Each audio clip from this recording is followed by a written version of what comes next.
silaturahmi. Nya mutiara bagi Allah, baginya. Bila kita tanya lidah hana betul, hana menjaga lidah, putus satu rahmi. Nah, kan? Nya mutiara perkara. Makanya yang mutiara adalah akal. Bila pun akan masuk amarah, baca wasiatnya. Innaka lastu bi alihi.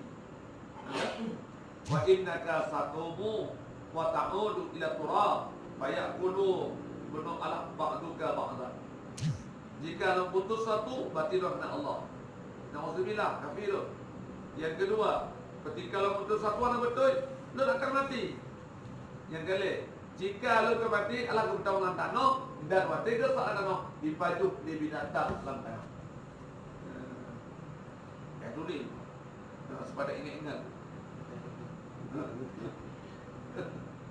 Lo nak ingat kau ada berubah. Beliau buat tonton dia banyak tu.